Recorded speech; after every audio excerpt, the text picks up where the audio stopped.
አርሰናል ምንድነው? ከየት ነው የመጣው? ሰሜን ለንደን የስፐርስ ነው የነጭ ለባሾቹ። የዚህ ግዛት የእግር ኳስ ጀማሪዎች እኛ ነን። መጡብን እንጂ አልደረስንባቸውም። በቃ ስለዛ አርሰናል የሚባል ክለብ ስናስብ ሁሉ ነገር ያስጠላናል። ሜዳቸው፣ መለያቸው፣ አሰልጣኛቸው፣ መዝሙራቸው፣ ደጋፊዎቹ በጠቅላላ አስተያየቱ የቶተናም ታማኝ ደጋፊዎች ነው። ወደ ለንደን አቅንተው የሰሜን አቅጣጫን ይዘው ዋይት ሃርት ሌን ከደረሱ አንድ አስገራሚ ነገር ይመለከታሉ። ስፐርሶች ዘወትር ከፍ አድርገው የሚያሰሙት ድምጽ አርሰናልን እንጥላ፣ ስለዚህ ክለብ ውድቀት እንመኝ፣ ቶተናም ወደፊት የሚል አስገራሚው ነገር ከዚህ ይጀምራል። ጽንፍ ያወጣው ጥላቻ። የቶተናም ደጋፊዎች ሁልጊዜም አንድ ነገር ይመኛሉ። ምንም እንኳን ምኞታቸው እንደ ህልማቸው የተሳካ ባይሆንም በደርቢው ትንቅንቅ አርሰናልን ማሸነፍ፣ በቃ በመድፈኞቹ ላይ የበላይ መሆን።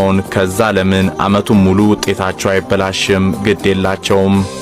Spurs were the original pride of North London.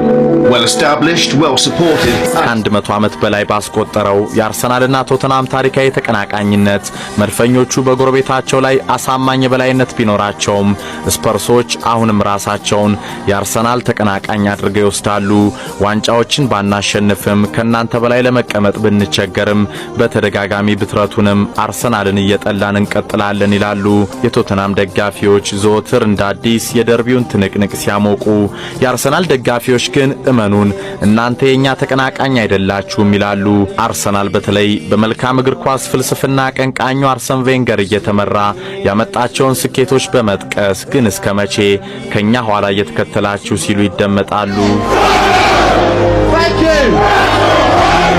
ኖርዝ ለንደን ደርቢ አርሰናል ከቶተናም ሁለቱ የሰሜን ለንደን ባላንጣዎች በዛች በእግር ኳስ ባበዱ ተመልካቾች በተሞላች ከተማ የአንድ እናትና አባት ልጅ ሆነው በአርሰናልና ቶተናም ሳቢያ ጎራ ሊለዩ ይችላሉ።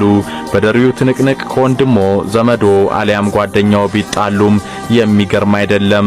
አባትና ልጅ፣ ባልና ሚስት አንዳቸው የአርሰናል አንዳቸው ደግሞ የቶተናም ሆነው ቢታዩም እንዳይገርመውት ይህ ቤተሰብ ድረስ የዘለቀ ባላንጣነት ያኔ ከ102 ዓመት በፊት አርሰናል ደቡብ ለንደንን ለቆ ወደ ሰሜን ለንደን የመጣ ወቅት የተጀመረ ነው ይላሉ ተንታኞች።